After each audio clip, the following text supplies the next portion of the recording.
or BI, not much difference. So as long as you know one tool, you can easily work on other tools, right? So it won't be a big issue to work on other tools.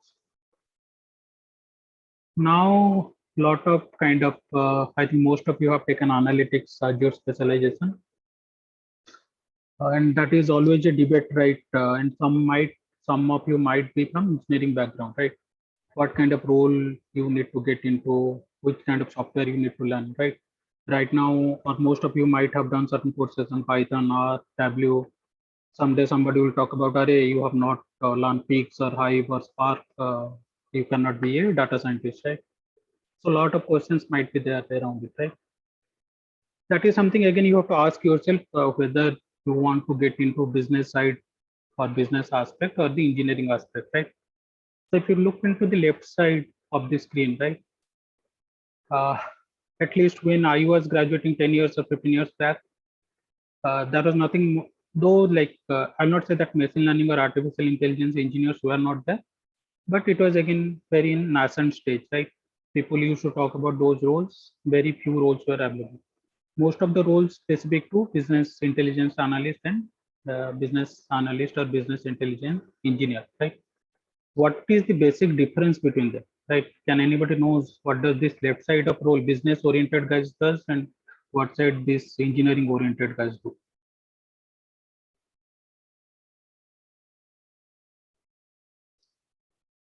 Anyone? Or where actually you like to get into? Yeah.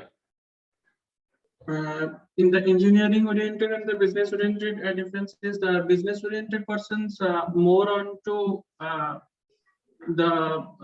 the company operates and profit and loss or kind of sales strategy, etc.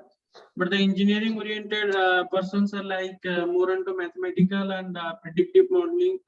They use more sophisticated algorithm to predict or to categorize the data in a very precise way. Okay, anyone else?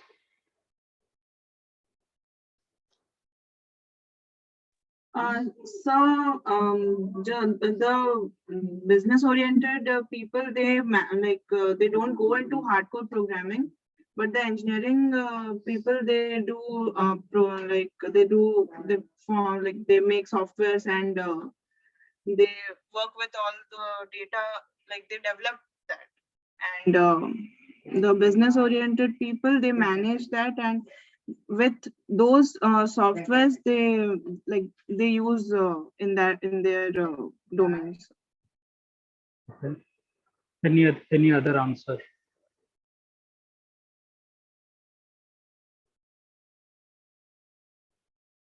Okay, so I'll keep my answer reserved when we discuss in the next slide. We'll try to see where these kind of roles fit.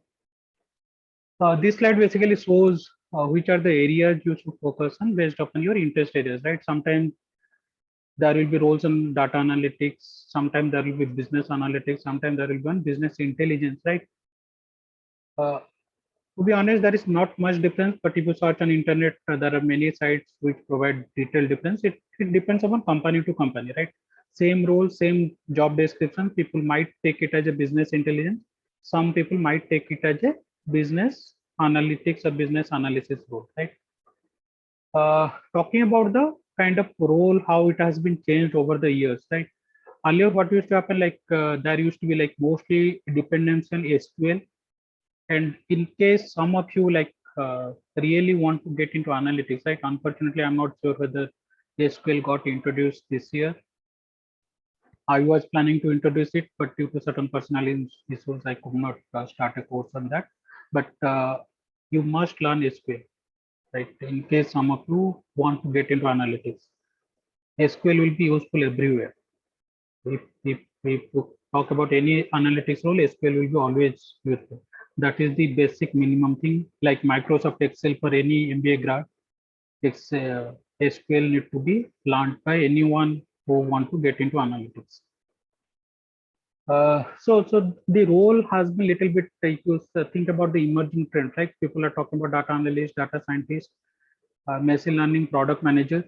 This is, to be honest, this is very lucrative role, and some of you who have a, like, not obviously not within next 1 year or 2 years, 5 years or 10 years down the line, this is somewhere you should kind of put your career aspirations into, right? Because this is a very generic role cutting across boundaries of industries and sector. So if you become a data like kind of product manager into ML or AI, right, then that is the best job you can get into, right? So you will get a lot of money and you will get a lot of opportunities there. And some of you, if you get into the engineering side of it, right, designing the data warehouses, is designing the data pipeline, right? And again, like because I have not discussed what is the difference, I'll discuss in the next slide. So those people can get into the right side of it, where you talk about engineering oriented, right? So basic confusion, sometimes people say that, okay, if you have a data analyst or if you have a business analyst, you do not have to do programming. That is not 100% correct.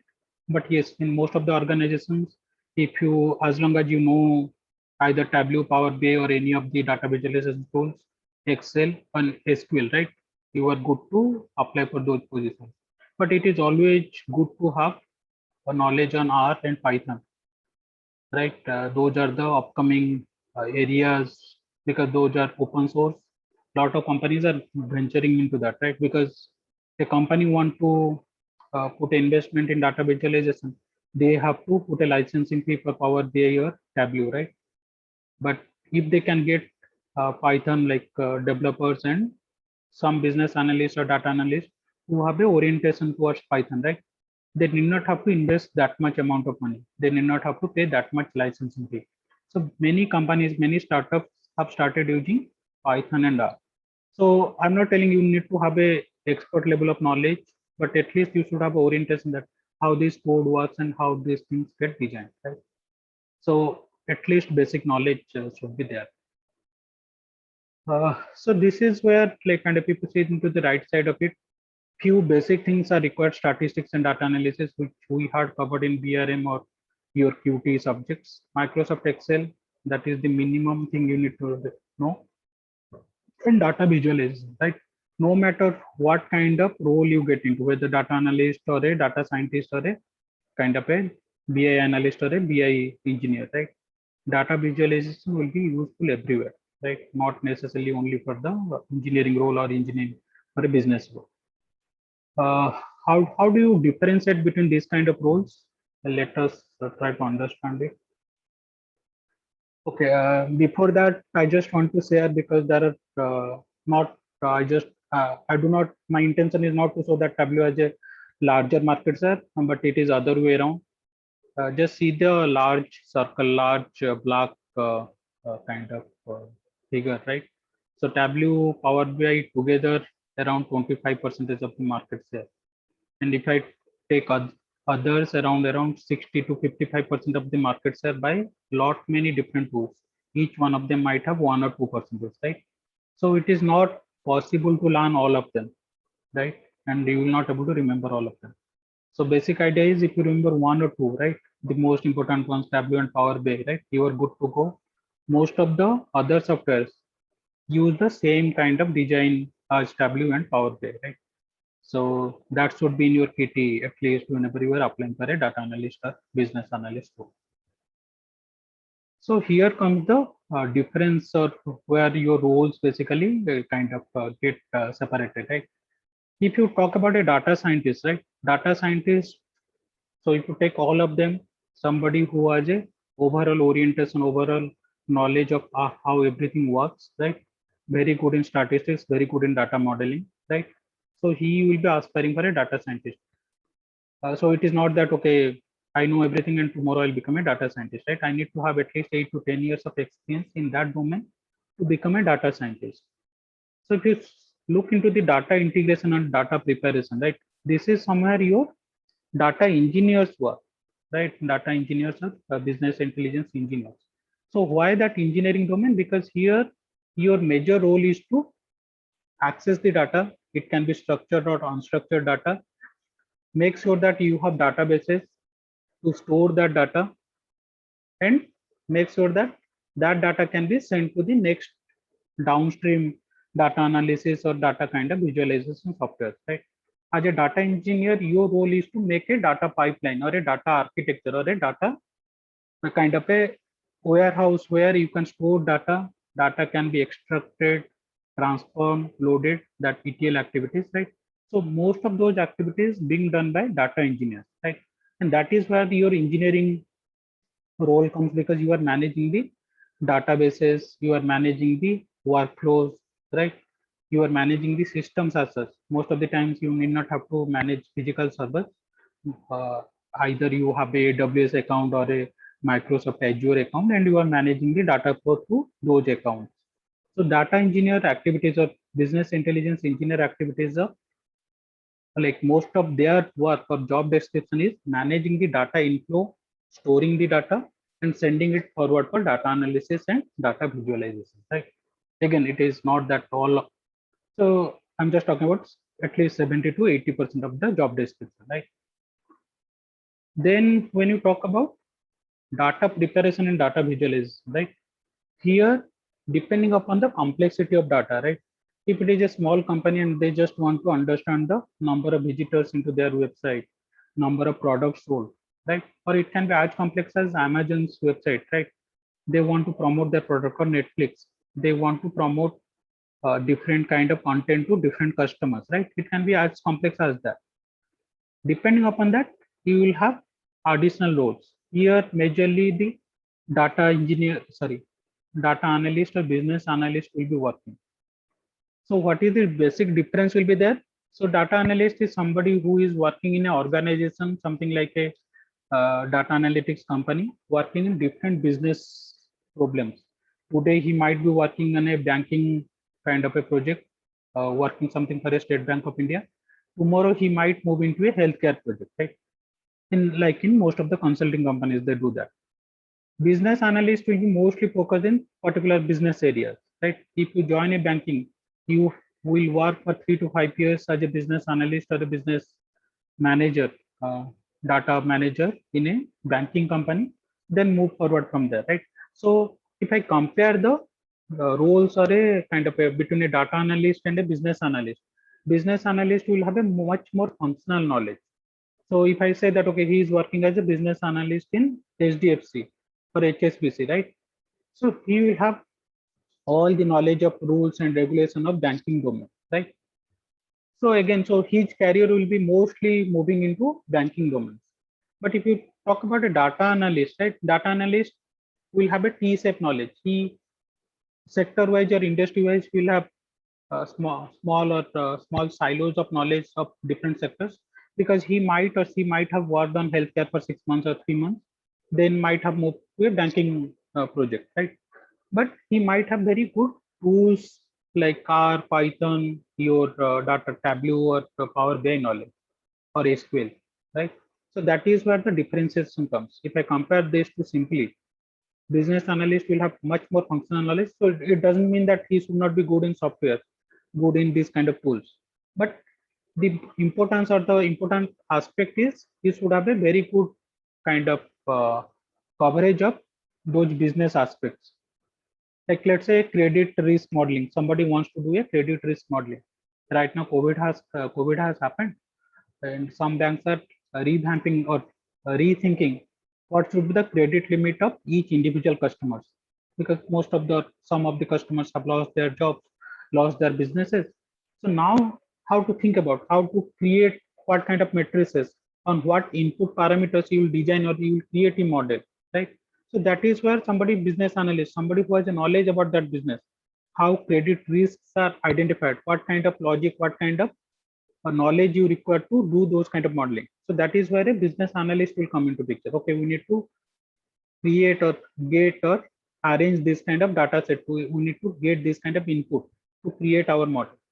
Data analyst will be, okay, whether we will be putting a regression, if it is a regression, whether it is a logistics regression or a multiple regression.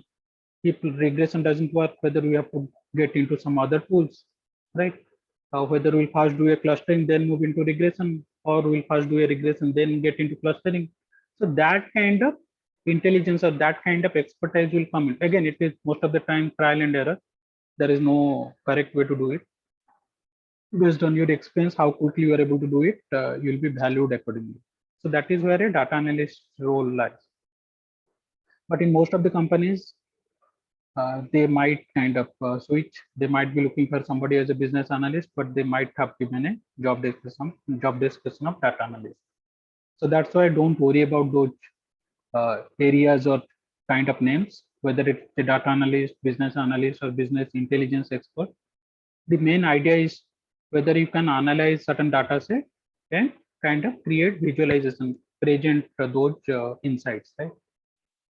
So that is where you and there is some module called Tableau prep model, that is a separate software.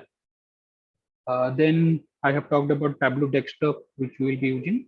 Tableau public, mostly it will be hosted in a kind of a public server. Tableau desktop is your internal data.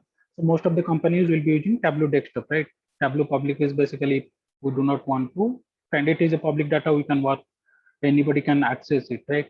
So they can use Tableau public. NGOs and all those people who do not want to put a lot of licensing fee can use Tableau public, and like students also can use Tableau public.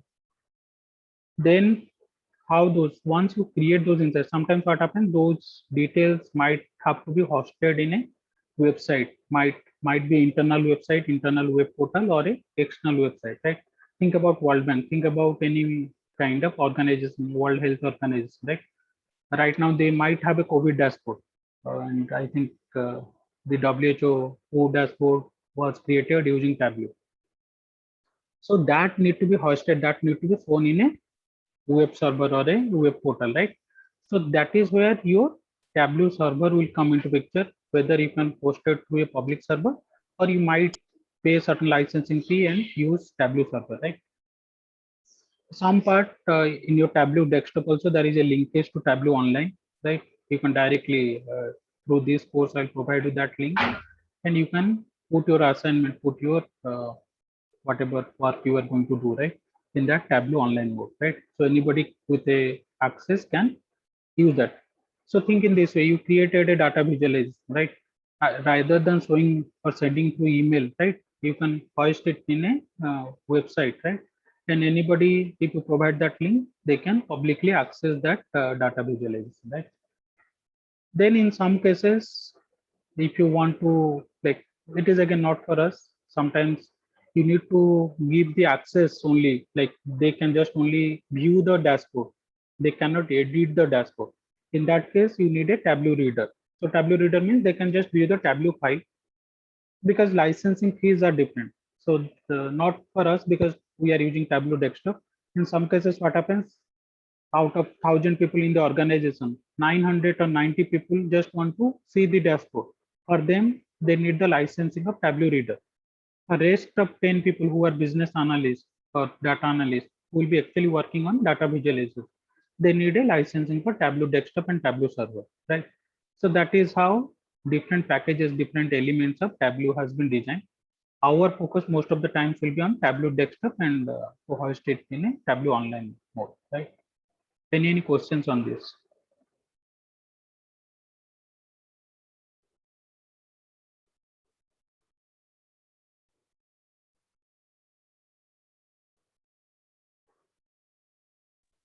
So what is that? Sir, Yeah. what is the major difference between the Power BI and Tableau? Difference in terms of kind of, I did not find any major difference. Both are kind of almost similar in power and similar in nature. Some data visualizations are excellent in Tableau. I did not find much kind of because I most of the times I have used Tableau, so I might not be a great judge of Power BI. But for me, at least, both are same. I did not find much difference. Only importance or only advantage of Power BI is that it can be, most of the companies have used Microsoft, right? So either they have AMX access or Microsoft Excel files. It easily gets into your Power BI platforms, right? So the kind of coordination or the kind of integration is little bit of easier in comparison to Tableau. But in terms of data visualizations, I found Tableau to be better. So most of the companies who use Power BI, The advantage being because they are still there most of the times either they are using Microsoft Azure. 90% of the companies still use Microsoft Excel, so it becomes little bit of easy to integrate those softwares with your Power BI server. Sir, what is the advantages of this software in terms of GUI or user interface? In terms of which software? Uh, which is better in terms of user interface or like ease of using the software? Again, depends upon company. If a company like most of the employees or most of the business analysts are kind of familiar, and it is the actual case, right? Most of them are familiar with Excel, right? For them, Power BI will be easier. If somebody is starting from scratch, data visualization steps, Tableau will be little bit of quicker or easier. Again, it cannot be generalized person to person basis. Somebody has used, I have used Tableau earlier, so I'll be a little bit of partial towards Tableau. Somebody who has used Power BI earlier, they'll be obviously partial towards Power BI. But in terms of power of visualization, I found both of them are same. Only thing which little bit of gives advantage of Power BI is because it becomes integrating your existing databases, right, to your Power BI little bit of easier, because Microsoft has kind of that kind of entire gamut of, because they can provide you the cloud storage, right, which is still Tableau is working through their Tableau servers, but not that much of market share. But Microsoft Azure is a big player competing with AWS. So that is one advantage. So then most of the BI analysts or data analysts are familiar with Microsoft Excel, Microsoft Access, right? So integrating those files into your Power BI becomes easier. So in that terms, Power BI will be little bit of powerful.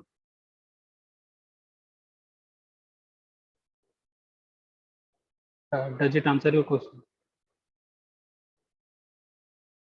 Yes, sir. Thank you.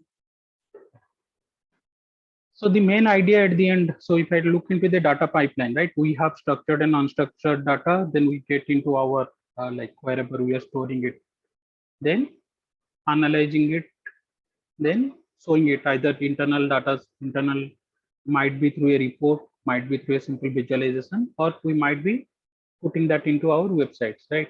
So that is our end goal as a business analyst or a business intelligence expert, right? To take the data, structure it, right? Prepare the data.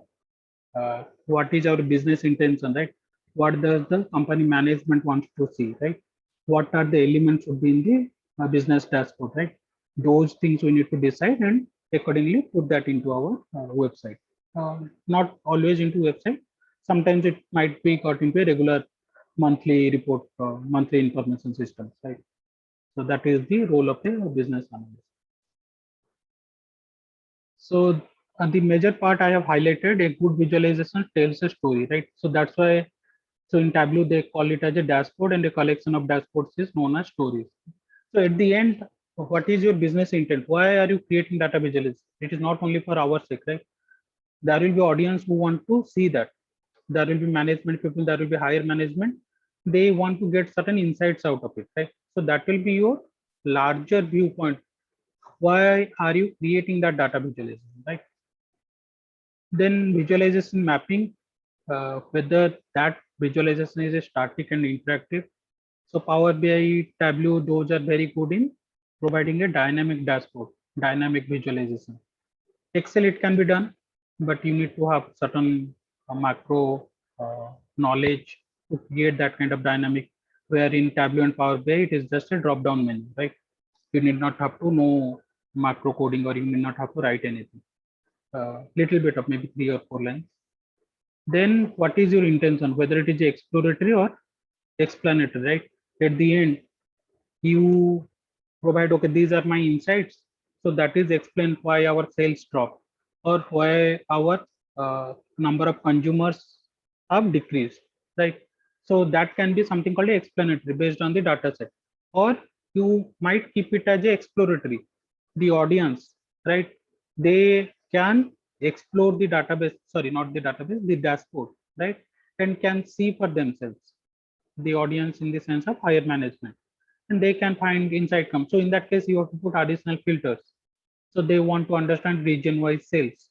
They might want to understand which salesperson is doing better, or which kind of marketing program pays much more kind of revenue in particular region, right? So those are the few things you might keep it as a exploratory. So this is few things you have to keep in mind. What is the intention of the audience, intention of somebody who was asked you to create a dashboard? Whether you have to create a static dashboard which will give just a screenshot. Okay, this is what happened. Or a dynamic interactive dashboard. Okay, if I select a state, understate automatically few cities will show, and for each city how much sales has happened it is showing. For right now recently COVID has happened, right? So if you see those COVID dashboard, each country wise how many deaths, how many like infections, how much vaccination has happened, all these data are available, right? So in one of the class exercise we'll be working on those data set. We'll be try to like create similar kind of dashboards like they have created in WHO. Right. So the end from this slide, what you want to take it as, uh, understand that what your audience or what your end goal is, right? And to try to create a story, right?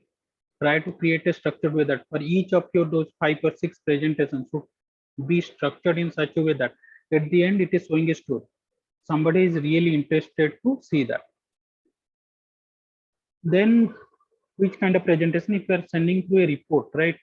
And if you are presenting through a live presentation, how much control you have? Because when you are presenting in front of an audience, right? Many things you can talk about that. You need not have to write everything. But let's say you are sending that report to a director or a CEO of the company, right?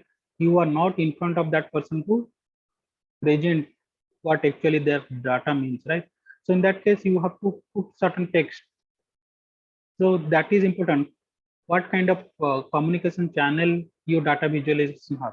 Whether you are presenting in front of an audience or you are sending through a written report or just a PowerPoint slides, they'll just open it and see for themselves, right?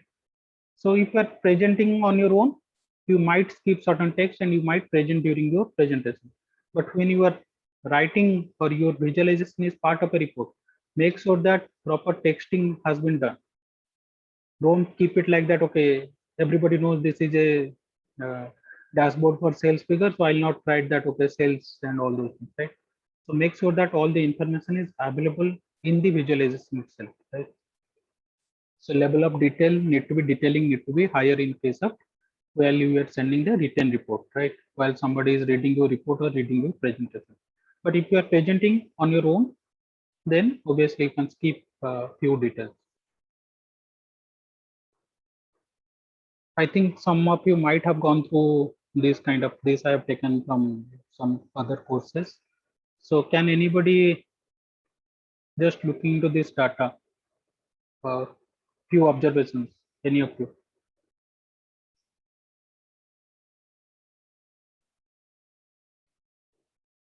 So I have two data kind of sets, not 4 data sets, and I have 2 data points, X and Y, right? So 4 different kind of data sets. So what kind of observations you can? The dependency, the relation between them. Sir, this is like a price of the product and net sale of the product in region 1, region 2, region 3, region 4. Okay. So this is like distributed. If you will plot this, it will be colorized at the 4 different region with the price and number of sales. It's like an example. Okay. Okay. Any other thing? Forget about what this data represent. Look through these numbers. Does these numbers are same or numbers are different? If I just say that okay, these are the few numbers, what do you understand from these numbers? If I So say it that can be year, so it can be year like year 1, year 2, year 3, year 4, because X data is same. The Y data is only changing. X data is So not can necessarily same, right? so can be the number X can be the number of hours a person is working, and Y can be the amount paid for 1 hour, and similarly can be day 1, day 2, day 3, and day 4. Okay. Okay, I think my intention was So the little bit of different. numbers- Yeah, The good. numbers are the numbers that are there in the y for the y-axis. They are closely related. We can say that. Okay. Okay. Let us try to understand in this way. If I look into all these four data sets, and if I just look into the x numbers, right? So 10, 8, 13, here also 10, 8, 13, almost same, or not almost, it is exactly same. In third data set also it is exactly same. But if I go to fourth data set, it is completely different set of x, right? Similarly, if I look into y data set, the information which is provided in y, right? It has a certain range, maybe starting from 4 to extending till 10, goes to 11. Similarly, if I say here also it is almost same. The maximum point is around 9 point how much? 26. Here also it is how much? 12.74. And the last one it is 12.55, I guess, right? So y data set everywhere little bit of scattered. You have 2 decimal point and they're scattered between a point of 3 to maximum of 12.5 per 13. X data set, except the data set or the information which is provided in fourth number data set, right? Everything is almost X information is same, and it is ranging from close to 4 to maximum of 14, right? So everywhere if you see the maximum number or the maximum digit is 14, right? So these kind of information I can get. So I can get little bit of statistical and say that let's find out mean, median, variance, and all those kind of things, right? So if I do that kind of analysis, right, everywhere if I find the mean is x, variance is 11 for x, variance is 4.122 for y. So this data set is intentionally designed for that, to show you that information might be different across four or several kind of data set. But if I look into statistically, if I just take mean, because those are the few things always we look into. What is the mean of that data set? What is the variance of that data set, right? Is there any correlation? I think one of you asked about or told that there might be certain higher correlation between those data sets. So if I look into data set number 1, correlation between x and y is around 0.1816. Same thing here, x and y 0.816, here 0.816, 0.816. Interestingly, if I put the regression line, obviously correlation is same, so almost it will be like going to be y is the equation, the equation is coming around p plus 0.5x. Right? So what I mean to say is, if I give you this data set, 4 different data sets with this kind of information, and you do only the statistical analysis of it, you are finding the same result. You are finding the mean is same for all the x's, for all the y's, means are same, variances are same for x's, variances are same for y. You are finding the correlation between x and y same across all the 4 data sets. You are finding the regression line is also same across all the data sets. So this is an interesting article on Wikipedia, right? Anscombe's portrait. So what he told that data visualization is the first step any kind of data analysis you are going to do. Here only after plotting the graph, after plotting those information in a scatter plot, then I come to know that okay, which kind of outlier in this kind of code data set, how many outliers in this kind of data set, what this kind of data set might represent. Again, I'm not talking about whether x is sales or some of you talked about x might be number of hours, right? I'm not getting into that. No matter what kind of data set you have been given, if I just stop at statistical analysis without getting into data visualization, lot of information will be lost.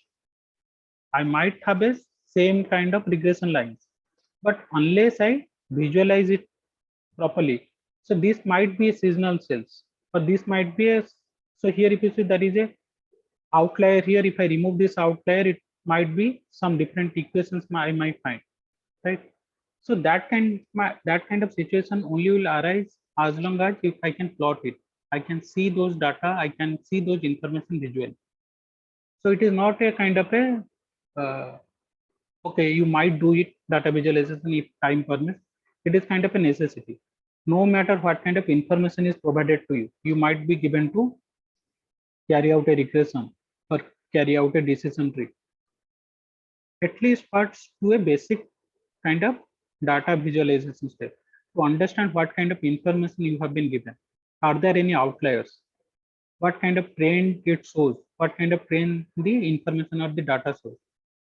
Then later on, obviously, with seeing this, I cannot know the mean, I cannot know the variance, I cannot put a regression line. For that, I have to obviously write the equation, I have to carry out certain statistical analysis. I have nothing against statistical analysis, that is a must.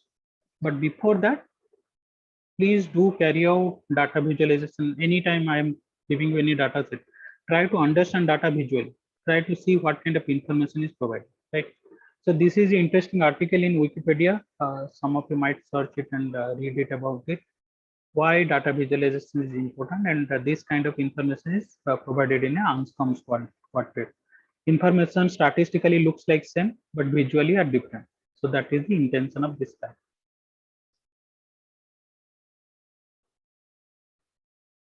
Then how much time? Okay. Audience part I have already discussed. Include annotation whenever you are creating a chart or bar diagram. Do include certain information. What does that chart? What does that information represents? Right. Even if you are presenting, right? At least minimum that part should be there. Inside part, if you are presenting, obviously you need not have to write that. Okay, sales figure in month of May and June have declined due to COVID effect. Those information you might not have to write if you are presenting it. But if you are sending that as a report, those information need to be written. Because see, after looking at a presentation, what kind of insight you are going to give to that audience. So that power, that control is with you. If you are in front of a audience, because you are talking about that. By looking at this slide, I can talk about 1 or 2 points. I can explain it or I can skip. So that control I have. But if I'm sending you certain text material to read, right, that information should be provided. If I just in this slide, if I remove all the text, I can still present it, and I can talk about all of them. What does this audience symbol means? What does this symbol means? And what does this symbol mean? But if let's say I am not presenting and I'm just sending you this slide, information need to be written. What does this kind of picture or what kind of information this slide shows, right? And most of the cases I have shown where I have taken this information, right? You might get into that site to get more details about it. Okay, sorry, I'm not finished with this. Most of us are kind of like pie charts our favorite. Anytime any data set comes, we start creating pie chart, or always most of the presentation, at least in summer intensive, I have seen you have used pie chart. I do not have anything against it. I personally also use pie chart. But if you look into a lot of website, lot of data visualization best practices, they ask to avoid pie chart. I'll not be kind of that much strict around pie chart. My suggestion will be, well, try to use it less. Try to use a combination of bar chart and pie chart, because generally what happens if I just show a pie, how much percentage and comparison part becomes difficult. In a bar chart, I can compare. Let's say I am showing north, west, east, and kind of southern region, how much COVID kind of economical impact in India has happened. If I show that through a pie chart, right, comparing that, I have to read all the numbers, then I can compare. But if I can just represent it into a bar diagram, comparison with each sections, each regions, or any other kind of information becomes easier, right? So that's why I try to use bar chart instead of pie chart. So most of the wherever you read it, they ask you to avoid pie chart. I'll not get into that extent, but try to use it less. Avoid 3D. See, unless you are showing a 3D visualization, something like you have to use, right? Most of the times your slide will be printed out and shared across the audience. If you are presenting in a boardroom, or if you are presenting to a higher management, right? So in that case, printing a 3D in a like kind of plain paper doesn't make sense. Unless you have a very good software and very good kind of interface where you can easily show the different 3D angles, right? You can rotate the presentation, rotate the angles, right? If it is not possible, do not use 3D. 2D is excellent. You might rather than, so let's say you have to show 3 or 4 parameters, it becomes easier to show in a 3D. Rather than showing single diagram, a 3D diagram, you can use 3 or 4 2D diagrams. It's okay. So don't overuse or don't use 3D. So this is something which is very important, and if you look into a lot of news channels today, not today, but in the last 5 or 10 years, right? They make money out of it. They represent data sets in different bar diagrams, how much economic impact has happened, how many models have increased, right? But if you look in, then they'll be showing this comparison bar charts like anything.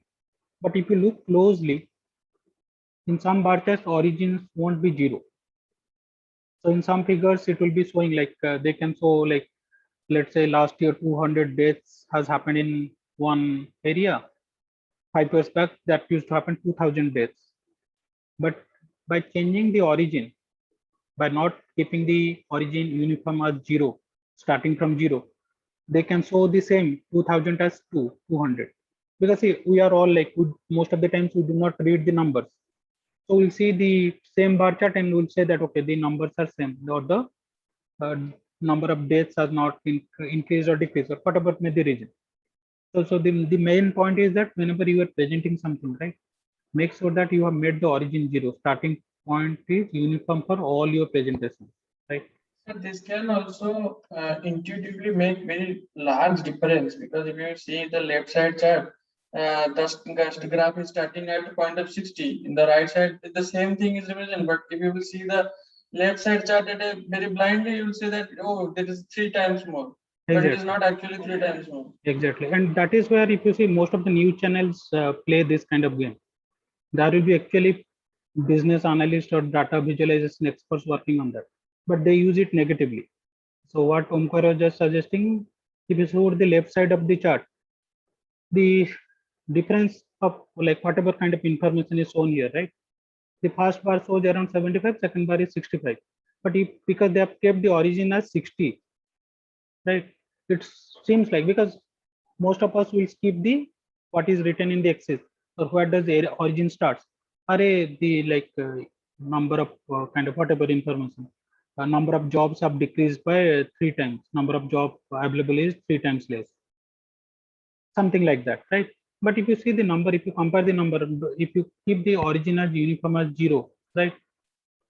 It is 75, 65 only. Only difference is of 10 units, whatever it may be.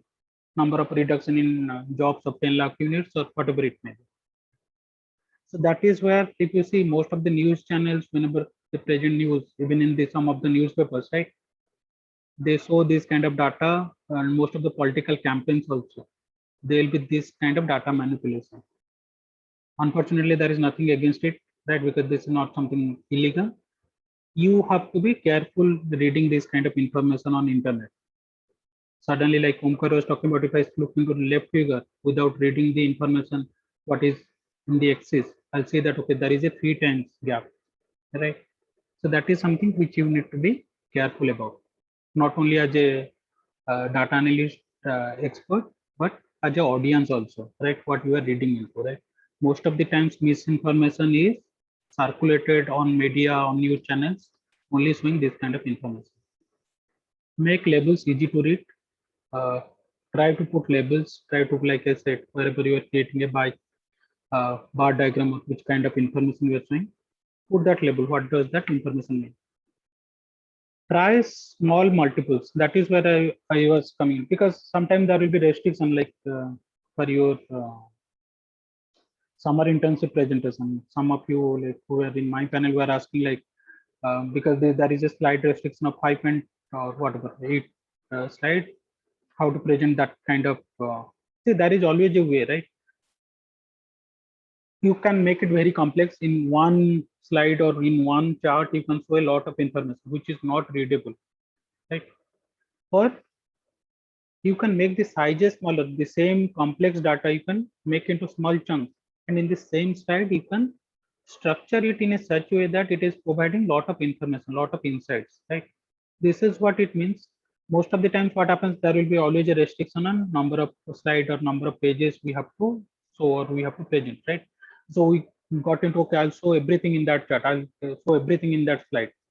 Don't get into that mode.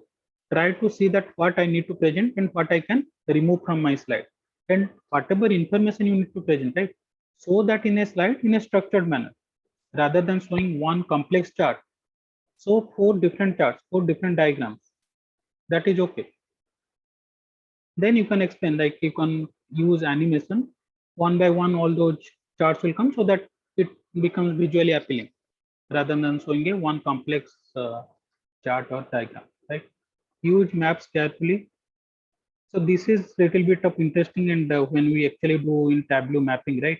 Because even the Power BI, Tableau, both of them, if I just said New Delhi, Delhi, and some area, right? They automatically intelligently find the geographic location. I need not have to give the latitude and longitude details. They automatically finds that. But most of the times, and I have done that mistake, because I think that automatically the software have chosen the area, so I need not have to check that. But sometimes these kind of softwares do that mistake. And some of you who have used Tableau, right? Try to put different names for New Delhi. New Delhi space, New Delhi together, only Delhi, right? And you'll see that geographic locations actually will change around Delhi, right? So, and same thing for the country's names also, right? Sometimes country names will be spelled differently in your Excel file or in the text file which you're using to create a data visualization. Make sure that the names are correct, because if you're showing, let's say, country data of 100 countries, and you might have done a spelling mistake somewhere, that country will not be shown in your visualization or presentation. So those are the few things you have to kind of be aware of. Color and font considerations, again, it might not be applicable right now unless you get into that you are creating something for Netflix or Amazon, right? So they are that kind of, they take care of this kind of information. Anytime around 8% of mostly men are colorblind. So if I just first discuss on the next slide, and I'll come back later. 8% of men worldwide are colorblind, right? Imagine in that out of 100 people, 8 you meet will be mostly men will be colorblind. So generally try to avoid red green palettes, because most of the people will be red green colorblind. Blue orange is a good choice to show something positive you want to show, increase in sales. Blue, negative, because most of the times we show it in a red and green, right? Something is increasing green, something is decreasing red. Again, like it depends upon who are our audience. We are showing in a class or we are showing just for our academic purpose, it's okay, still okay. Depending upon your company, where this kind of visualization, think about Netflix, where content is the king, where audience choose the movies or the TV series they are going to watch depending upon the trailers, depending upon the short kind of different images they are able to see. So they need to be very careful where presenting this kind of information. What kind of color palettes they have to use. There is a different course altogether in most of the universities on what kind of data visualizations, what kind of coloring scheme you have to use, right? I'll not get into that details, but try to reduce or try to restrict yourself how many colors you are using. I have seen presentation in a single slide, they'll be using 10, 8 different colors. Don't do that. Try to restrict yourself. Max 3. Here it is written 5, but I'll suggest you to maximum 3 to 4 colors, right? In a single slide, don't go beyond that, right? Then if you see the left slide, left side of the slide, right? So this information doesn't show me anything. Each country has been represented in different colors. So it is completely wrong, right? That color has lost its importance. Do you think that somebody will remember, okay, how Afghanistan, which kind of color Afghanistan is represented, and what is Australia's color? Nobody will remember, and nobody is able to distinguish between that, right? So that is something you have to remember, how to use color judiciously. Again, like I said, we might not know that how many of us are colorblind, so we need to be a little bit of sensical about that and try to use as much soft colors as possible. Rainbow color palette, so that is generally our like kind of, we try to create visualization as colorful as possible. Try to avoid that, keep it as simple as possible. Maximum 2 to 3 colors. Do not use all the shades, all the colors available in the color palette, right?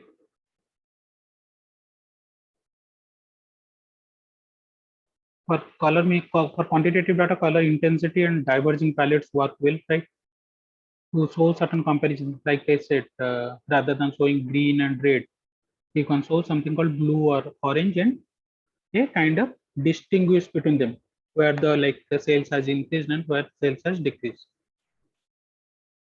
Orient data, so people can read it, whether you are putting a horizontal information or vertical information. Make sure that people are able to read the information below that or in the right side of it, right? There are different kind of ways to highlight the data, right? So that is something known as a pre-attentive visual attributes, right? We all have, like if I just show into the right side, say, let's say I want to show something very interesting about a slide, right? Without using any color differences, with I'll be using same color, but for one information I can use a different shape. Automatically the gauge of the audience, the like kind of focus of the audience will get into that shape, right? So just look into the top side of the shape of where it is written shape. All are squares, but there is a cross sign somewhere, right? So whenever if I just want to show someone some information, all are kind of generic, and there is certain important information I want to show. So I'll change the shape of that information so that focus of the audience will get into that. Or I can obviously enclosure, I can enclose that kind of information. Okay, this is the information which I want to highlight. Right? Line width, the border width I can increase or decrease. Saturation, different color saturation, the intensity might increase or decrease. Color, obviously color is one part, one way to highlight certain information. Size, certain blocks of that I can, so that is being used in the tree map. Some of you might have used for data visualization tree map, right? So there the size is the size of the square or size of the rectangle shows how much information or what is the quantity of information available there. Marking, same thing as the shape. Orientation, I can change the orientation. Something I'm showing horizontally, some information I can put vertically or maybe little slanted. So that, so the main idea is in this slide, all the information what we are going to show to audience, some part you want to highlight, how to do it. Obviously coloring, that is one of the way, right? Like it is showing in the right side top corner, but there are different ways than coloring. 3D, I have asked you to avoid it. Don't use it in a normal kind of, unless you have that kind of software where you can present different kind of orientations. Length of the line, increase, decrease, curvature, some information. If you can show in a curved line, that will be a little better. Density, closure, some information can be circled or closed. They can sharpness of information, similar to your saturation or intensity, right? So again, it is not something that you have to kind of remember all of them. So the main idea of this slide is, apart from color, if I want to highlight certain information, obviously coloring or highlighting or bolding that kind of information in a slide, that can be done. Apart from that, do we have other options? Yes, we have. There are around 15 options available, including color. So you might be able to use that kind of design styles to highlight something in your slide. Any questions on this?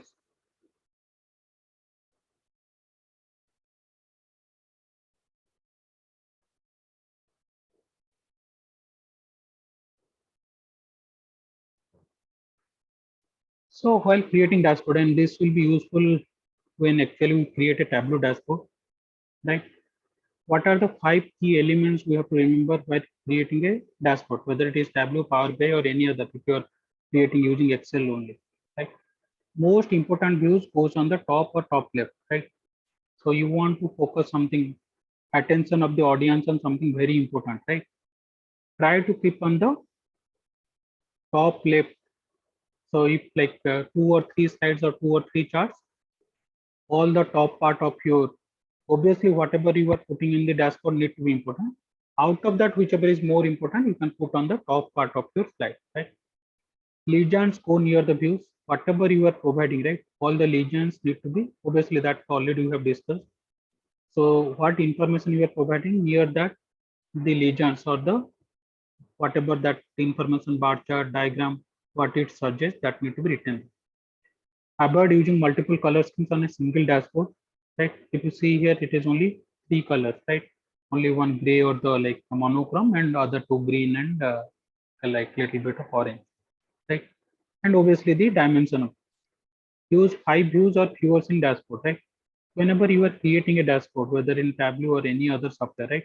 So when I say 5 views means 5 maximum, right? Maximum 5 different information you are showing in a single dashboard. If you want much more, you might have to create a 2 dashboard, because what happens once you, and then that difficulty will, even putting 5 is also very difficult once you actually start creating, or some of you who have already gone through created Tableau dashboard will find it difficult to adjust them, right? So maximum 5 views or 5 different of charts you can show in a dashboard. Provide interactivity, again without macro coding you cannot do that in Excel, but in Tableau it is very easy. So if you see here, there is certain information about Brazilian development. Somebody is like kind of, again, this is the GIF file I have taken. If I click on any one of the figure, one of the charts, right, all the information will keep changing. So that is the dynamic interactivity between all the charts, right? If I'm creating a dashboard, that should be there. If I'm clicking on any part of the dashboard, clicking on one part of the chart, right, or selecting one part of the chart, the relevant information should change in other charts, other figures, other diagrams. So that is the meaning of interactivity, right? That is very easy kind of application in Tableau, and that is something which kind of make it very interactive in nature, right? Those are the few things we have to remember whenever we have to create a dashboard, whether it is any kind of software you are using. Then any questions on this?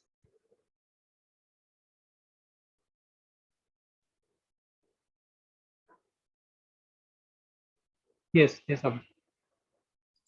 Sir, you are talking about the 5 views, like the 5 maximum informations. Sir, in the 5 informations, like that is when we are using a data set, then the 5 attributes you are talking about. Not 5 attributes, 5 different charts or diagrams. So here, if you see how many information is provided, Brazilian development, there is something called education index, longevity index, income index, then the comparison between different countries, then map view, right? So there are total 5 views, 5 different charts or diagrams available. So I'm talking about that. It is not 5 attributes. In that 5 charts, you might show 10, 15, 20 different attributes. That is okay. But ideally, the different charts or different diagrams you are using in a dashboard, including the map, should be maximum 5. Again, there is no restriction as such that you can use 10 also, but visually it becomes very difficult to make sense out of it. So it is not the attributes, it is about the number of charts or diagrams, number of views you are showing. Sir, in dashboarding, we are using multiple of data sets Yes, or a single data set. multiple data sets. You can use as many as data sets you want. Oh, okay, sir.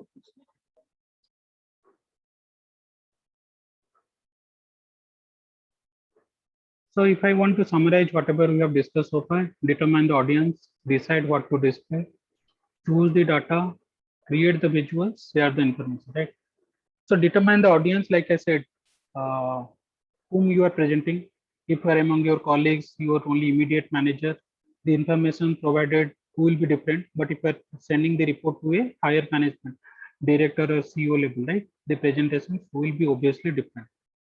Then what is the communication channel? Are you there to present yourself, or it is being sent through email and somebody will download it and read it about? Decide what to display. Most of the times people do that mistake. they have the Excel file or they have certain data downloaded, and they start directly creating a dashboard or creating certain charts or diagrams. What I'll suggest, obviously, you might like use PowerPoint or any other format. I personally, what I do, I put a plain piece of paper and try to see that what I need to showcase. And that, again, like you can use a digital media like a PowerPoint, just try to write it down. What are the things you need to show before actually creating that in Excel or in any kind of Tableau, Power BI, or any kind of tool you are using. So that should pre-concept in your mind that, okay, these are the few views, these are the few things I want to create, and go about it, rather than putting a try and like kind of trial and mistake, like, okay, put this, put that, right? Put that like information, just visualize it how you want to present, and then go and create that in a whichever software is available. Choose the data. Making the correct data choice is very much important. What kind of data cleaning and how to clean that, I'll show you that. Structure the data in a such way that the information which is being extracted from that is correct. Sometimes data will be missing. Sometimes the data units will be different. So that kind of, so see, this is the like kind of what we'll say glamorous part of data visualization. What actually we're going to do, 10% or 20%. But most of the times you'll be given hundreds of Excel files. You have to go through the manual process of cleaning. For that, obviously, if your company has a license, you can use Tableau, Prep, or any other. And if you know Python, you can do those kind of coding and clean that data. But that is the most important part, because if you do not have a clean data, the information of which insight you will gain out of it will be very wrong. Units might be different. Locations might be incorrectly provided there, right? So that kind of data preparation, cleaning need to be done.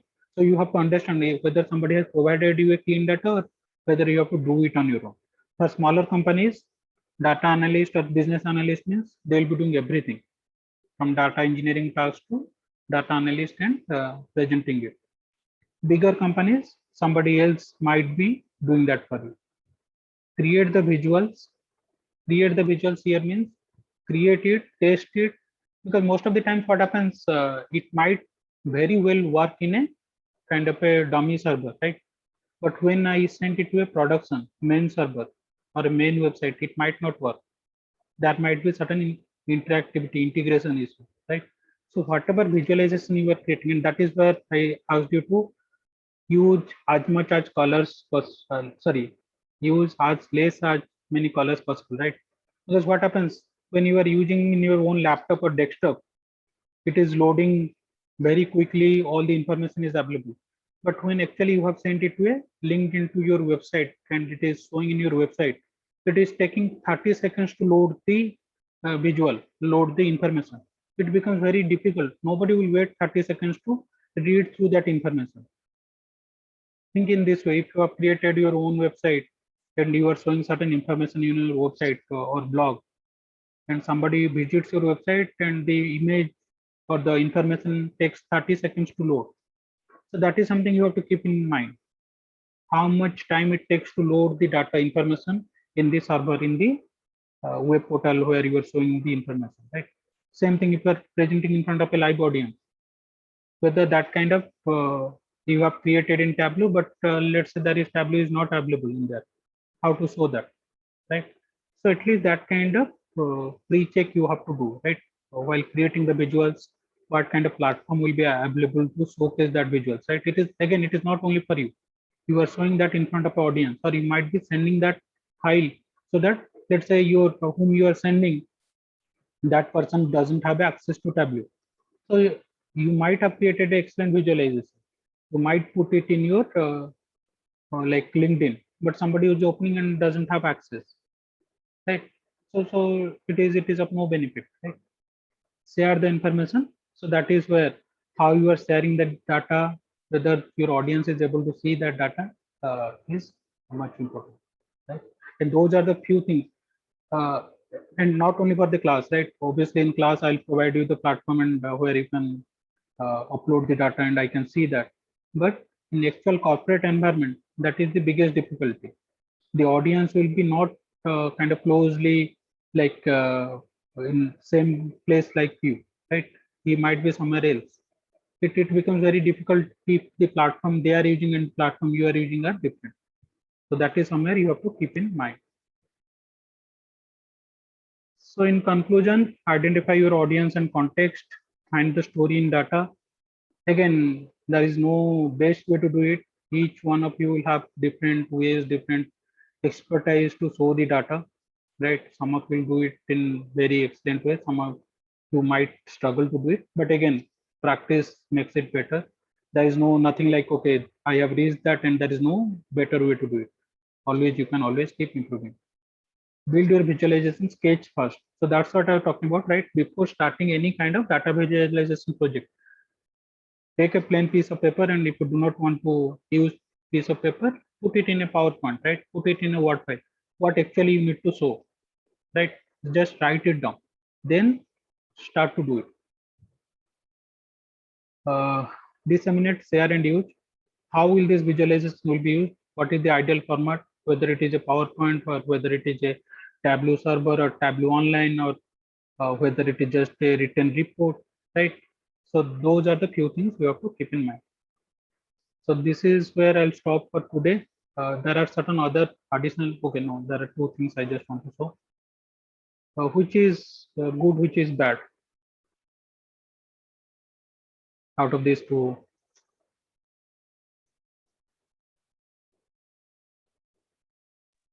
So Both So are I same, think sir. both are same. Both are same. Both are the same. So second one is better, sir, because it's aligned. It is Okay. in an increasing or decreasing order. Yeah. So always remember, Arrange- whenever you are presenting your data set, put a structure to it. Don't keep it in a haphazard left side way. Same information. Obviously, there is no difference in it. But in the right side of your slide, it has been structured. Somebody wants to see how many people rated our service excellent, 45%. Right. Here also same information, but he has to go 3 steps, right? So remember, like each slide, it is 1 second or 2 seconds. Somebody is going to look at your presentation, right? How quickly you can disseminate, how quickly you are able to show your information. Taxi cost by country, which again, I'll not say which one is best or better. As a person, which one will you choose? For which information of which visualization you want to choose? Same information again. What is the taxi cost per average by country? So the second one, quadrant. the first quadrant. Fourth quadrant. Fourth Sorry, the quadrant. fourth quadrant. First quadrant, sir. Okay.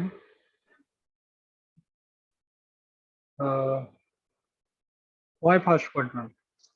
Any of you who have told first quadrant is the best one? So because in that the name of country with flag is showing and with the text rate, I think. With the intervals are structured, and the name is quite clear, because Okay. all people, they don't understand which flag belongs to which country. Okay. So and they did not take in decimals. They take the greater one. So I think it's better understanding. Okay. Again, like I said, it is personal choice. What I just want to show is the bottom one. The pie chart is very complex. Do not use it. It doesn't solve the purpose, right? Somebody wants to know, like, see, oh, obviously here it is not written whom you are presenting, right? But showing is this data, we can assume that somebody wants to show taxi cost by country, right? So what will be audience intention? Which is the lowest fare by country and which is the highest fare by country, right? At the end, that should be the intention, right? And that is something which you can assume, right? Left side, whatever information is provided, colorful, but I have to read, I have to go through all the circles because most of the circles have similar size. It is not that, okay, there is a very big circle which is clearly showing or very small circle which is clearly showing, right? Pie chart, obviously, it is more than 3. I've heard that. Right side, both the kind of bar diagrams, clearly like oriented, structured, showing the data. Now you have to choose where you are presenting. If you are presenting in a own live audience, you have the control of the data, right? It is looks little better to slow these flags, right? Because flags will have certain kind of image files associated with it. But if you're just showing in a website, so you have to remember how much time it takes to load in a website, right?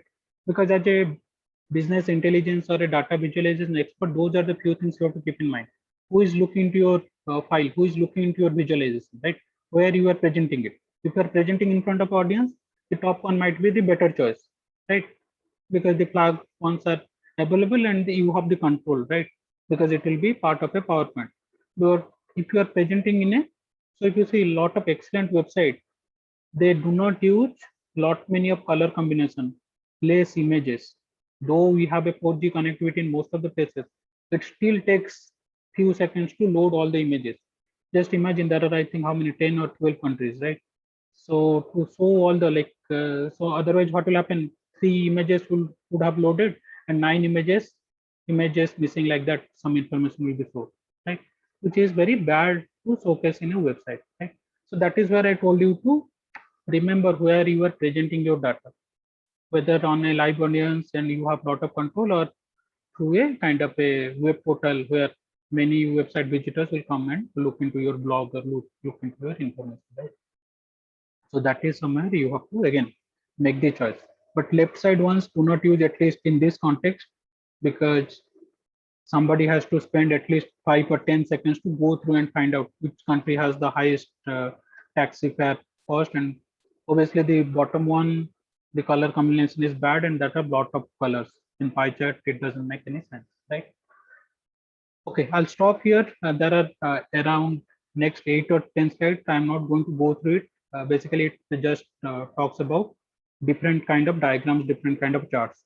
You might have used in Excel. Even if not used all of them, we'll be using it in Tableau, right? So I'm not going to read it out for you. It just so that what kind of information can be represented using line diagram, area diagram, tree map, different kind of data visualization tools available, right? Just read it for your own information, right? When we actually do it in Tableau, we will find it which information can be represented by which kind of diagrams or which kind of charts, right? So I'll stop here. I have already taken 7 more minutes. Please install Tableau Desktop or Tableau Public. So next class onwards, it will be all hands-on. And if some of you have already gone through the Tableau, please help your classmates so that all of us are in the kind of similar platform to know and understand Tableau, right? And any last questions before I close this session? Sir, in the Tableau website or in the Tableau application, they are showing some courses. Do Yes, we you can. need to go through? Yeah, you can go. Yeah, I think those are the free ones, right? Yes, sir. Yeah. No, you can go through it. It is good. Those are good. Sir, I missed my attendance, sir. Yeah, roll number 311. Okay. Sir, 2311. Sir, I also missed my attendance. 349. 349. Okay.